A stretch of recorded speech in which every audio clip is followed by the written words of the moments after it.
अमावस्या की वो रात जब बिल्कुल अंधेरा था, हाथ को हाथ नहीं दिखाई पड़ता था। ऐसी अंधेरी रात में निशांत अपनी कार से घर की ओर जा रहा था। वह जल्द से जल्द घर पहुंचना चाहता था। तभी उसे रास्ते में एक आदमी काले कपड़े पहने चलता दिखाई दिया। निशांत आगे बढ़ रहा था, तभी उसने हाथ दिया। निशांत गाड़ी रोकना नहीं चाह रहा था, लेकिन अचानक वह आगे आ गया। जोर से ब्रेक लगाकर निशांत ने गाड़ी रोकी। उसे बहुत गुस्सा आया। निशांत, क्या है, मरना है क्या? वह आदमी साइड वाली विंडो के पास आकर बोला। आदमी, मरना नहीं, बचाना है तुझे, तेरे परिवार को, तेरे कारोबार को। निशांत को कुछ समझ में नहीं आ रहा था। आदमी परेशान है फिर भी इतना गुस्सा?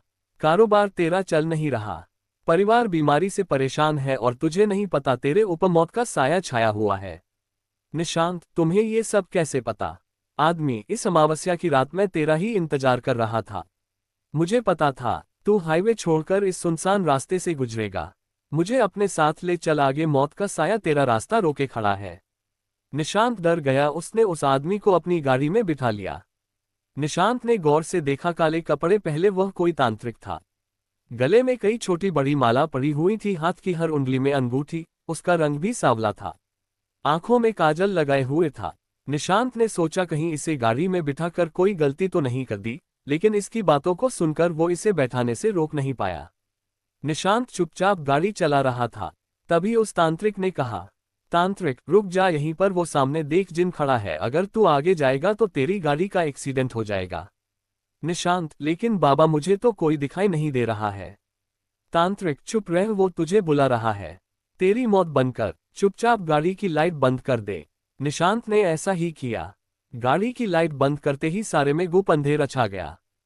तभी निशांत ने तेज आवाज सुनी, जैसे धड़ाम से कुछ गिरा है।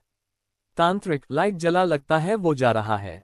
निशांत ने लाइट जलाकर देखा तो रास्ते में एक बड़ा सा पेड़ गिरा पड़ा था। निशांत, बाबा अभी तो वहां कुछ नहीं था। तांत्रिक, चुप रह, वह जिन गुस्सा होकर जा रहा है उसे पता लग गया कि मैंने तेरी रक्षा की है। निशांत, लेकिन बाबा मुझे तो कुछ दिखाई नहीं दे रहा है। तांत्रिक, वह चला गया, लेकिन गुस्से में ये पेड़ बीच में गिरा गया। यहां से गाड़ी मोड़ ले, वैसे भी आगे जा नहीं सकते। निशांत, बाबा आपने मेरी जान बचा ली, बहुत बहुत धन्यवाद। तांत्रिक, वो सब बाद में, भाग यहां से, ये जिन बहुत शक्तिशाली होते हैं। निशांत गाड़ी मोड़कर दौड़ा रहा था। फिर वह हाईवे पर पहुंच गया, शहर आने वाला था। तभी तांत्रिक ने कहा, तांत्रिक गाड़ी रोक दे, मुझे यहीं उतरना है। निशांत, लेकिन बाबा इस सुनसान रास्ते पर आप कहाँ जाएंगे?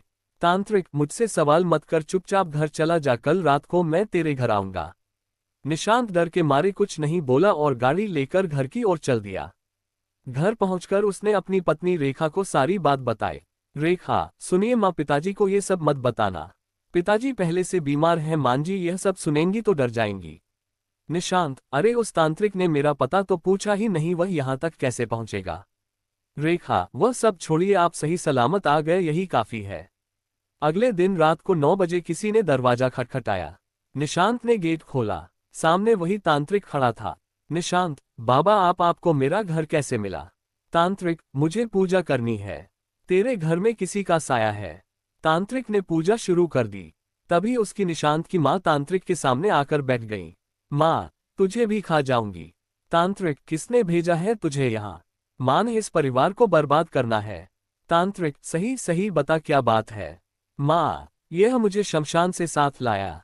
तांत्रिक, कब? माँ, इसका दोस्त मरा था, तब ये शमशान गया था, वहां इसके दोस्त के बराबर में मेरी चिता जल रही थी, ये जूते पहनकर उस पर चढ़ गया, तभी मैं इससे बदला लेने इसके साथ आ गई। तांत्रिक, निशांत ये सही बोल रही है। निशांत, हाँ, पता नहीं बाबा, एक चिता जल तो रही थी पास में, पर मुझे नहीं पता मैंने कब उस पर पैर रख दिया। तांत्रिक, शमशान में जूते पहनकर क्यों गया तू? निशांत, बाबा गलती हो गई। तांत्रिक, लड़का गलती मान रहा है, जा चली जा यहाँ से। माँ, नहीं, इसके बाप को लेकर जाऊंगी। तांत्रिक, मेरे साथ चल, मैं तुझे मुक्ति दिलाऊंगा। माँ, मुझे मुक्ति नहीं मिल सकती, मेरी बेटी भूखी है। तांत्रिक, कहाँ है तेरी बेटी?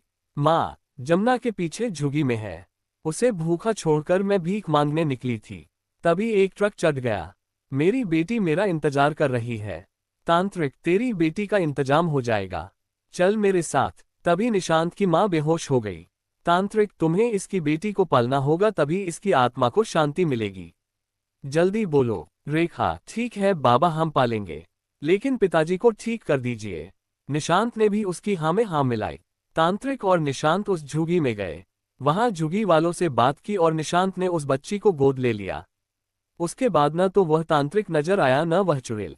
निशांत का परिवार बहुत खुशहाल हो गया। उसके पिता स्वस्थ हो गए।